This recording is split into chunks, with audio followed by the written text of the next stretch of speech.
Hi guys, Deanne here from Canada Abroad, and thanks so much for tuning in. Today we are going to be talking about the British Columbia Provincial Nominee Program. Now, they have quite a few different programs available, but the first thing that I'm just going to note is some of these programs, they pretty much have the exact same name, but what they've done is for certain streams, you can apply whether you're in Express Entry or not in Express Entry. So when I go through these different programs, I'm going to elaborate on it a bit more. But basically, all of the requirements would be the same, but there's one way to apply for people who have Express Entry profiles and one way to apply for people who don't have Express Entry profiles. So the Express Entry streams, you'll see an EE before it, like if you're looking on the BC PNP website. The other ones that are not linked to Express Entry, there's called Skilled Immigration Programs. So you'll see an SI next to them. So just so if you're ever looking and you see, okay, well, what's Skills Immigration and then Express Entry streams. Now, it's very important to make note of this because the way that you apply will have an effect on how long your permanent residency takes to process. And what I mean by this, just again, we'll get into a bit more detail. I'm not going to confuse you too much up front. But if you have an Express Entry profile, or you're even eligible to get an Express Entry profile, any permanent residency application that goes through the Express Entry system is getting processed a lot quicker than the applications that don't go through the Express Entry system. Now, during normal times, so before the pandemic, an Express Entry permanent residency application would take 6 months. We know right now that it could be up to 24 months. Some are processed quicker than that, but just to give you an idea of the difference right now. And then for the permanent residency applications that don't go through Express Entry, those could take 2 to 3 years to process.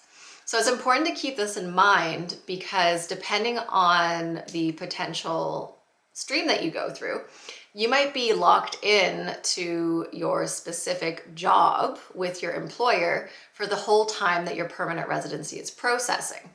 So there's always a risk with that because if you're a provincial nominee and your nomination is based on your job offer, if at any point when your permanent residency is processing, if you lose the job, you quit, you get fired, then that will jeopardize your permanent residence.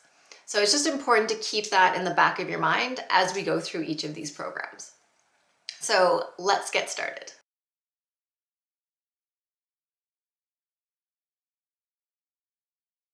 So the first program that we're going to look at is what they call the Skilled Worker Program. Now, this is one of the programs that where I said there's two ways of applying. So there's the skilled worker and Express Entry skilled worker. So the requirements are the same. It's just that there is the option to apply for people who have an Express Entry profile. And then the other option is just for someone who does not have an Express Entry profile, okay? So I'm not gonna separate the two when I'm going through the requirements, but just know for this program, you don't have to have an Express Entry profile, but if you do have one, then your permanent residency will get processed quicker, okay? So with this program, you have to have a job offer, and it has to be from what we call a qualifying employer. Now, before we look at the requirements for the job offer itself and the employer, the thing to know about this program is it's points-based. So even if you have a qualifying job offer and your employer qualifies, doesn't guarantee that you're going to get a provincial nomination. The way that this program works is you would go to the British Columbia website and you have to create a profile and you do an expression of interest. So you would put in all your personal details and then the details of the job, and they're going to give you a score based on their own provincial government scoring system. So it's exclusive to BC. And then they pick people from each program based on that score. So if you have, questions after this or you're not sure how the scores are calculated, just click the link above and you can read more about how the point system works and even calculate your score as well. So the first thing that we're going to look at is the requirements of the job offer itself. So for the job offer, it has to be a full-time paid indeterminate position, and it has to be in an NOC code which is classified as O, A, or B. Now, the one thing that most people don't realize is whatever position you're being offered, you have to have a minimum of 2 years of full-time paid directly related work experience. So if the position that you're being offered, you don't have 2 years of work experience that is related to it, you wouldn't be able to apply through this stream. The wage that you're being offered has to be in line with the minimum wage or the average wage of that position in Canada. So it's not like others where it has to be at the median, but you should at least be at the low wage for that NOC code in British Columbia. You have to have the intention to reside in British Columbia once your permanent residency is issued. You need to have enough money to support yourself. So with this, they will look at the salary that you're being offered to see if it's in line with what your family size would need to survive in British Columbia. Now, with the approved language test, depending on your NOC code, there's different requirements here. So if your occupation is a B level occupation, you have to achieve at least a CLB level 4 on your approved language test. And if your occupation is an O or A level, you don't have to do an approved language test. But when you look at the point system, if you want to claim any points for your language abilities, you are going to have to do an approved language test. So for the employer requirements, the first thing is that your employer has to be registered in British Columbia, and they need to be in good standing. Now, in terms of the registration, they can be incorporated or extra provincially registered. They could be registered as a limited liability partnership in BC, or they can be in the public sector or a nonprofit employer as well. But they must be permanently established in British Columbia. Now, in terms of how long the business needs to have been operating, they need to have been in operation for at least 1 year. Now, later, some of the programs, but not specifically for this one, they would have to be in operation for 2 years.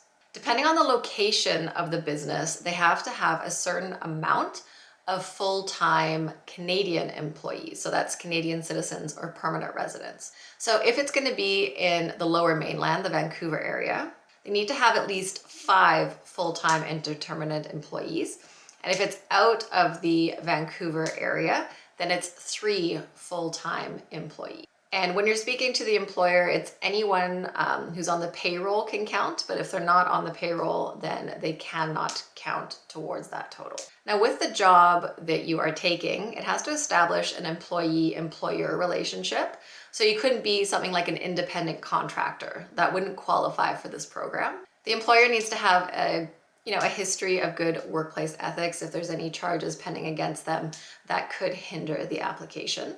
They will have to sign an employer declaration form with the details of your job offer.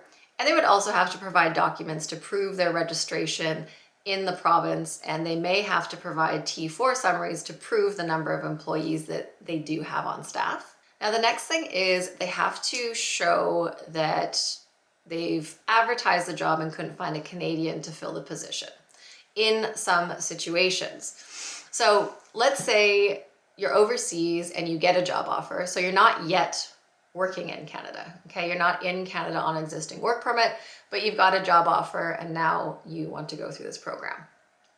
The first thing that you need to find out is if the employer advertised the position. Now, there's no labor market impact assessment required for this program. It is more simplified than that, but they are going to have to show, depending on your position, that they advertised the job for at least 2 weeks in acceptable online places or newspapers, magazines, things like that in British Columbia. So there is going to be an advertising requirement for most occupations in that case. Now, the advertising can be waived in 2 different types of situations. One is you're already working for that employer on a valid work permit in the province. So if you're on an open work permit, postgraduate work permit, IEC work permit, and you're working for the employer, then they don't necessarily have to do the advertising, so they could skip that. The other instance where advertising may be waived is if you're in a O-level occupation or an A-level occupation, which is classified as an executive or a highly specialized senior manager or other highly specialized professionals. If they can demonstrate that they targeted recruitment activities consistent with, that industry specifically and those types of positions, such as the creation of an executive hiring team, hiring a specialized HR recruitment company. If they can show that they made those efforts, then they won't necessarily have to go out and also re-advertise for another 2 weeks. Now, the job that you're being offered, the employer has to be hiring you full-time and you need to be paid at least in the minimum wage for the position. Now, when we say minimum wage for that position, it doesn't mean the minimum wage of British Columbia. You would have to go to the job bank, look up your occupation, and look at what the low, median, and high wage is for that specific position. And it has to be at least at the low wage for that position for it to be accepted. So if you meet these requirements, and the employer will meet those requirements, then you will want to do a points calculation and just see where you're at. But then you can go ahead and do your expression of interest through the BC PNP website. And then from there, what you're going to do is you sit and wait to be selected. If you're selected, you'll get an invitation to apply for a provincial nomination. So this is an invitation to apply from the province of British Columbia. You will then go into the account that you created on the BC website, and there will be a new list of documents that you'll need to upload to support the statements that you made on your expression of interest. You'll submit those documents and you will pay the provincial government processing fee. They will then review the documents. The processing time does fluctuate, but on average 2 to 3 months, could be quicker, could be a bit longer depending on the time of year. If everything is in order, then they will approve the application and they will issue you with the provincial nomination. Now, if you've gone through the skills immigration program, so the non-express entry program, you're going to receive a provincial nomination certificate and then a work permit support letter. You have to take that provincial nomination certificate and go and submit an application for permanent residence, either a paper-based application which you mail in to Immigration, Refugees and Citizenship Canada, or you have to do an online application through their new PR portal. So it's not the express entry portal, it's a separate PR portal. If you had an express entry profile and you went through the express entry stream, then what they're going to do is they'll log into your express entry profile. They will load the provincial nomination on there. And when you log in, there'll be a button that says, do you accept, yes or no? If you accept it, then they will add the 600 points to your express entry profile. It may take up to 24 hours to reflect. And then you should be selected in the next express entry draw for provincial nominees. Once that happens, you'll have 60 days to submit your full permanent residency application. And then after that, the processing times, well, that remains to be seen. But right now we've seen it take anywhere from 18 to 24 months, but hopefully once the COVID backlog is cleared out, it will go back down to 6 months.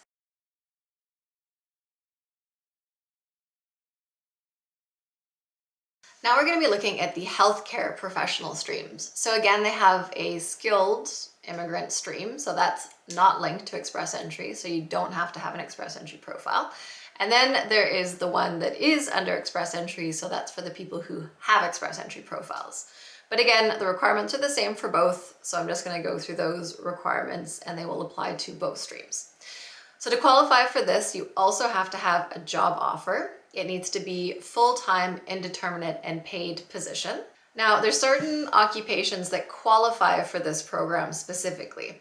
So I'm going to read those off. So it's physicians, specialists, registered nurses, registered psychiatric nurses, nurse practitioners, diagnostic medical sonographer, clinical pharmacist, medical laboratory technologist, medical radiation technologist, occupational therapists and physiotherapists, and then also midwives. But for midwives, there's an added caveat here. You have to have a letter that you are in an established practice group in British Columbia. You have to be qualified to work in your occupation in BC, and that applies for all of these positions. So if you have a job offer in any of these fields, you have to show that you're qualified to work in British Columbia. You have to have at least 2 years of directly related work experience for the position that is being offered to you. You have to be able to show that you can support yourself and the dependents that are included in your application. You need to meet the minimum language requirements. So if it's, a B level occupation, then you need a CLB level 4. If it's O or A, there's no minimum requirements. But if you're trying to claim points for your language abilities, you will have to do that approved language test. And then the wage that you're being paid has to be in line with what is paid in that position in British Columbia. So again, it's not the minimum wage of BC. You would have to go to the job bank, look up your occupation, look at the low, median, and high wage for where you work, and then make sure that you're getting paid at least the low wage or in line with the low wage requirement. So for this program, you have to be creating an employee-employer relationship. So independent contracts won't count. But the one thing that they did note here is that for physicians, if you have a job offer from public health authority, then they deem this criterion to be met. So I think with those health authority contracts, sometimes it might look like you're an independent contractor, but they say if you have that type of contract, then that will be acceptable. Now, if you are already working in Canada on a work permit that required a labor market impact assessment, they say that the job, the extension, the job offer you're being offered has to be the same wage that was on your labor market impact assessment. It can be higher than that, but it just cannot be any lower than that. Now, the full-time job offer that you have has to be from a public health authority. If it's not from a public health authority, it's not going to go through this specific stream. It could go through another stream, such as the skilled worker stream. So just keep that in mind, because when you're going into the BC PNP website, it does ask you what stream you're applying under. So you have to make sure that you choose the correct stream based on the occupation that you're going to be working in. Otherwise, if you pick the wrong stream, you submit your documents, it could be refused. So just make sure that your occupation is one of the ones that qualifies for the specific stream. If not, then make sure you list yourself under the applicable stream for that occupation.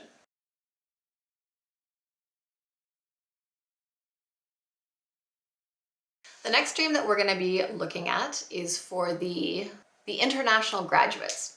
Now, with this program, like the others, there is the stream that's specific for express entry and the one that falls under skills immigration, so you don't have to have an express entry profile. But in either case, the requirements are the same. So this is for anyone who has a full-time paid indeterminate job offer from a British Columbia employer, and the position that you're being offered has to be an O, A, or B level occupation. You have to be able to show that you can support your family and yourself with the job in British Columbia. Now, you have to have completed a degree, diploma, or certificate from an eligible institution in Canada. So it's not specific British Columbia. It could be anywhere in Canada that you completed that qualification. If the job that you're being offered is a B level occupation, you have to get at least a CLB level 4 on an approved language test. If the position is O or A, you don't have to do an approved language test, but if you want to claim points, then you are going to have to go and do that language test, and depending on how well you do, those points will be added to your score. The wage that you're being offered has to be in line with that specific position in British Columbia. So the way to check that is you'll go to the job bank, look up your occupation and the location that you're working in, and it'll show you the low, median, and high wage for that specific occupation in that location. And you have to make sure you're earning at least the low wage in line with that position. In terms of the education that you completed in Canada, on the date that you're submitting your application to the BC PNP, it has to be within 3 years of the date that you completed that qualification according to your transcripts. So if it's been more than 3 years, then you wouldn't be eligible to go through this specific program. Now, the other thing is you couldn't have been doing it as a distance education student. So, you didn't have an approved study permit, you were doing it distance learning, and now you're in Canada through some other means and you're working. It has to have been something that you did full-time as a student on a study permit. Now, if you did a diploma or a certificate, the length of the program had to be a minimum of 8 months of full-time equivalent coursework. So that couldn't include any co-ops or practicums or internships. So actually 8 months of school work. So for the employer requirements, the first thing is that your employer has to be registered in British Columbia, and they need to be in good standing. Now, in terms of the registration, they can be incorporated or extra provincially registered. They could be registered as a limited liability partnership in BC, or they can be in the public sector or a nonprofit employer as well. But they must be permanently established in British Columbia. Now, in terms of how long the business needs to have been operating, they need to have been in operation for at least 1 year. Now, later, some of the programs, but not specifically for this one, they would have to be in operation for 2 years. Depending on the location of the business, they have to have a certain amount of full-time Canadian employees. So that's Canadian citizens or permanent residents. So if it's going to be in the Lower Mainland, the Vancouver area, they need to have at least 5 full-time indeterminate employees.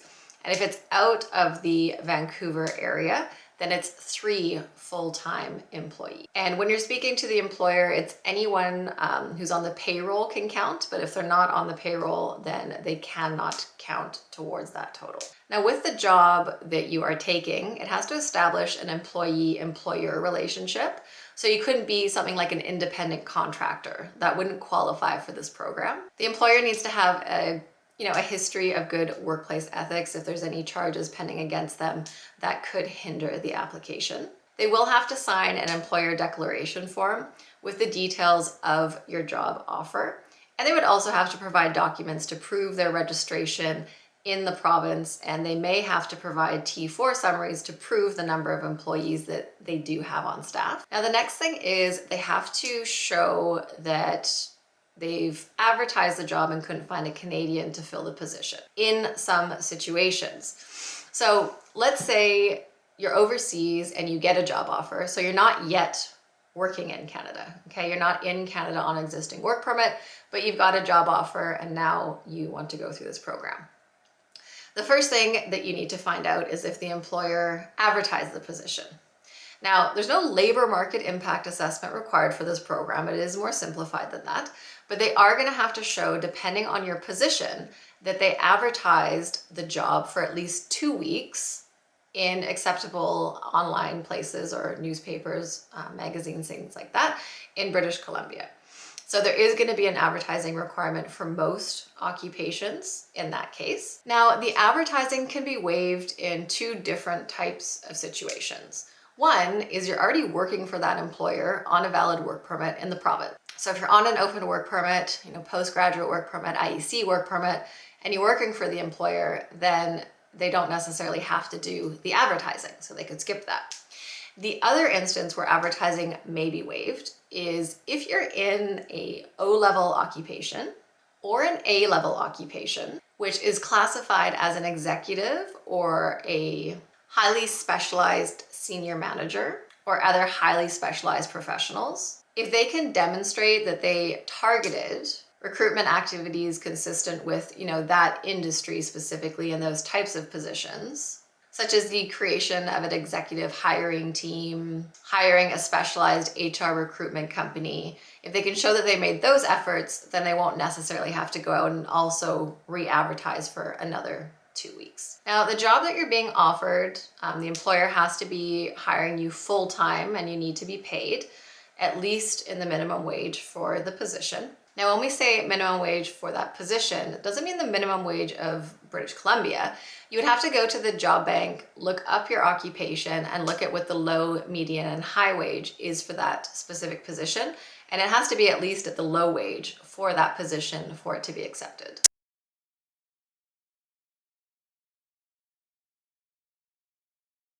Now we're going to look at the international postgraduate stream. Now, again, with this one, there is a stream for people with express entry profiles and a stream for people that do not have express entry profiles. The requirements are the same, so just note that as well. Now, in terms of the course that you have to have completed to be eligible for this program, the program that you did, it had to have been completed in British Columbia. So if you did your postgraduate qualification outside of British Columbia, you wouldn't be eligible for this specific stream. Now, in terms of the programs that are accepted for this, it's going to be a master's or a doctorate in natural, applied, or health sciences. And with those specific programs, there's ones that are listed. So it's going to be anything related to agriculture operations and related sciences, biological and biomedical sciences, computer and information sciences and support services, engineering technology and engineering related fields, health professionals and related programs, mathematics and statistics, natural resource conservation, and physical sciences. So you had to have studied a master's or a PhD and completed it in one of those fields from an approved British Columbia university. Now, the date that you're submitting your application to the BC PNP, it has to be within 3 years of completing that qualification.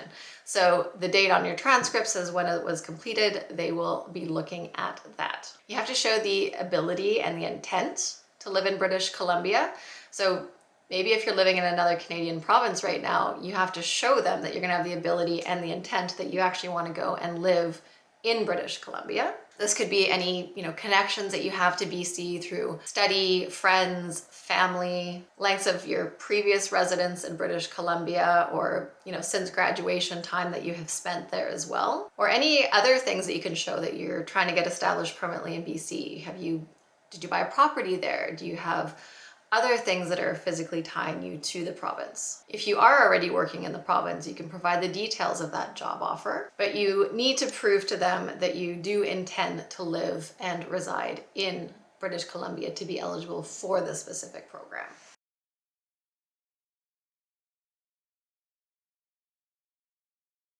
So the next program that we are going to be looking at is for lower level NOC codes, so your C and D level. And this program is called the Entry Level and Semi-Skilled. Now with this program, it's not linked to Express Entry. So this one, all of these applications are going to go through the non-Express Entry processing.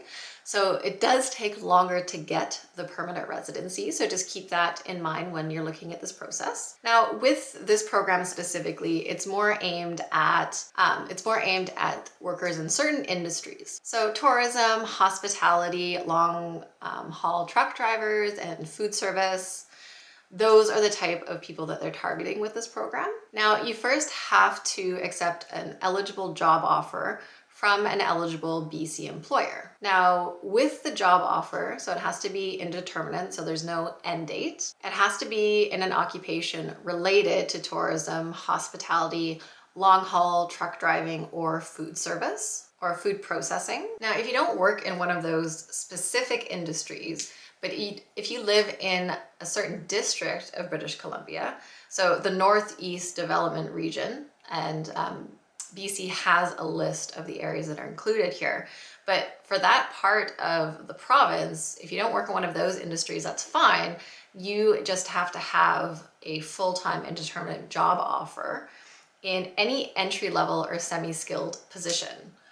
Other than live-in caregivers. So if you're not a live-in caregiver, but you meet the other requirements, then you could still apply to this program. Now with a specific region, if you're trying to figure out where it is, it borders the Yukon and the Northwest Territories, so northern British Columbia. So they say the main population centers, to give you an idea of where this is going to be, is Fort St. John and the Dawson Creek area. So there's also Chetwynd, Tumbler Ridge, Fort Nelson. Those are also included there. So if you're in that region, then you could still go through this program.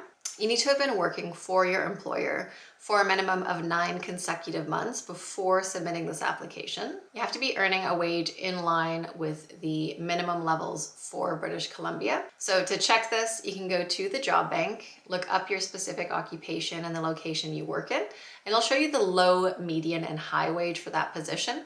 You just have to make sure that you're in line with the low wage. You have to be able to show that you can support your family based on your family size and the wage that you're earning in British Columbia.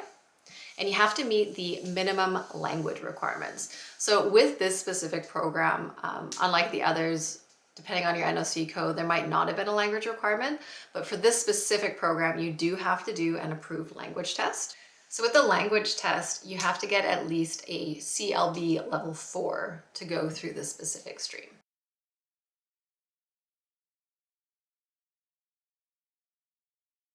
Now, the next program we're going to look at, it's listed separately and it gets separate draws, but it's not exactly a separate stream, so to speak. So this is the BC PNP Tech Program. So there's certain occupations that fall within the tech program. So what happens is basically if your occupation falls on that list, and if you want to see the full list, you can click above, you're still gonna have to meet the requirements of the skilled worker stream. So it's just that you'll still go through the requirements of a skilled worker, but by your NOC code fitting into one of these specific codes, your application gets special draws, so you might need a lower score. And usually we see the processing in terms of the work permit go a little bit quicker if you're gonna be applying for a work permit. So you still have to meet the same requirements as the skilled worker program, but it's just that you get grouped differently because of your occupation code.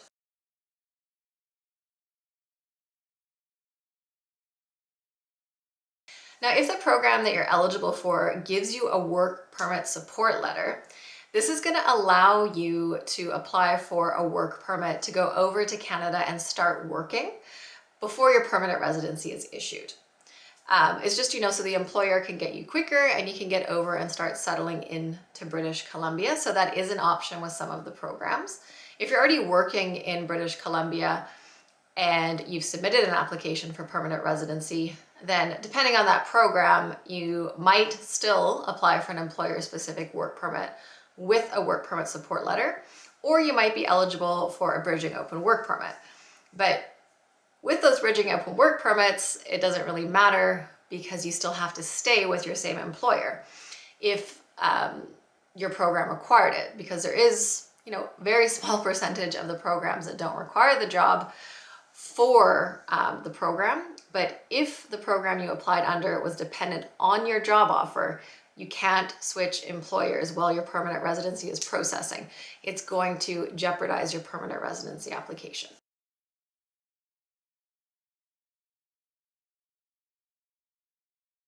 Now, the next programs that we are going to be looking at are the different entrepreneur options. So these are for people who maybe want to start a business in British Columbia, purchase an existing business, or maybe you have a large corporation that is looking at opening offices in British Columbia. So these are going to be the programs for you. So the first option is the British Columbia Entrepreneur Base Program. Now, as of the day of filming this, the program is on hold. They expect that it will be reopening in early 2022. We don't have an exact date, but basically the point of making this note is whatever we discussed today, these requirements could change when the program reopens. It's possible they're re-evaluating and they want to see if anything's changed or needs to be changed. So if you click above, it takes you to our business programs page. So when those new requirements, if they do change, they might not, but if they do change, we will post them at that link. So you can always check back there to see if anything is updated. Now with this program, first thing to note is it's points-based. So I always like to say it's like express entry for business people. So there will be minimum requirements that you need to meet, but when you enter an expression of interest through this stream, they're going to give you a score as a business person, and the highest ranking business people and business plans will get picked. So again, even if you meet the minimum requirements, it doesn't necessarily mean that you're going to get chosen through this program. So just keep that in mind. So with this stream, you have to have the intention to reside in British Columbia. So if you want to live in Ontario, you don't want to look at trying to go through this specific program because you actually have to intend to reside in British Columbia.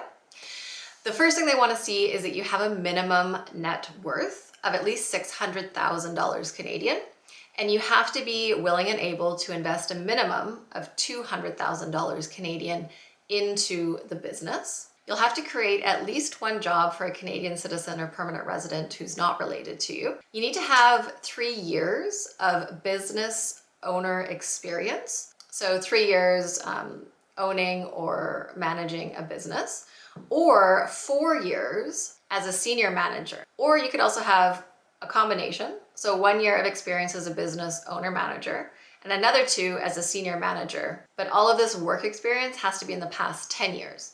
So if you've been retired for 10 years or more and now you're looking at this as an option, it's not going to work. The work experience has to have been within the last 10 years. Now, in terms of education, you have to have at least a post-secondary degree or post-secondary credential, or they will accept experience as an active business owner or manager for at least 3 years of the last 5 years where you have had 100% ownership of the business. For the business in British Columbia that you're proposing or looking at buying, you have to own at least 1/3 of the business. You would have to do an English language test and get a minimum of a CLB level 4. And you're gonna have to actually intend to participate in the ongoing day-to-day management of the business.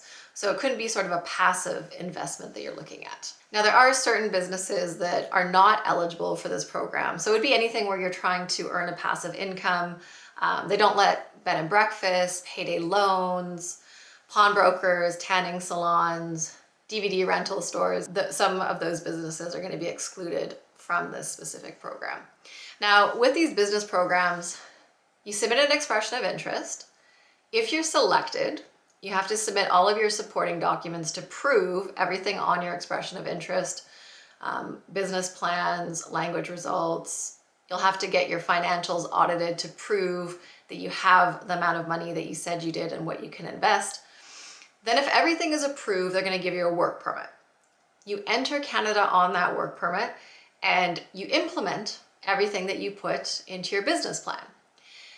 They check back with you. If you met the requirements, then they will give you a certificate and allow you to apply for your permanent residence. So just so you understand, you apply. If you're chosen, you don't just get permanent residence right away. You actually have to go over on the work permit, start up the business or purchase the business and get it going. And then only if you meet those requirements will you be allowed to apply for permanent residency. Now, the next program is the Entrepreneur Regional Pilot Program. So this is only for certain parts of British Columbia, but with this program, you only have to have a minimum net worth of $300,000 Canadian, and you have to invest a minimum of $100,000 Canadian. Now, the eligible communities for this specific program, it's 100 Mile House, Mackenzie, Prince George, Quesnel, Williams Lake, Castlegar and the Kootenay regions, Columbia Valley and the East Kootenays, Cranbrook, Kimberley, Nelson, Central Kootenays, Rossland, Trail, West Boundary, Bulkley, Nechako, Burns Lake, Terrace, Fort St. John, Chase, Clinton, Penticton, Salmon Arm, Vernon, Campbell River, Comox, Mount Waddington, Port Alberni, and Powell River. So only those communities are going to be eligible. The next program we're going to look at is quite new. So they've really, recently they have introduced the strategic project streams. So it's for foreign corporations that meet certain requirements. So they have to be well established and in good financial standing, demonstrate an intention to invest and readiness and capacity for international expansion into British Columbia. They have to provide significant economic benefit to the province by making a high value investment in British Columbia. They have to make an investment of at least $500,000 Canadian towards their corporation's operations in BC. They have to be able to establish new or purchase and expand an eligible business in British Columbia. They have to create at least 3 new jobs for Canadian citizens or permanent residents. And then there are the same list of businesses that are not eligible for this stream. But if you think that you're eligible for one of the business programs, they're a lot more complicated than the other streams. There's a lot of different steps involved and a lot more corporate documents. So if you think that you might be eligible for a business program or you're interested in discussing it further, then you can book a consultation with our RCIC, John Laroni, who specializes in business programs, and he'll be be able to talk you through the different programs and look at the feasibility of a business program for you. So if you're interested in that, you can just click the link above and then you can book a discussion with John. So thank you guys so much, as always, for tuning in. And don't forget to subscribe to the channel if you want to stay up to date with all the latest Canadian immigration news and updates. And the next province that we're going to be doing a video on is going to be Alberta.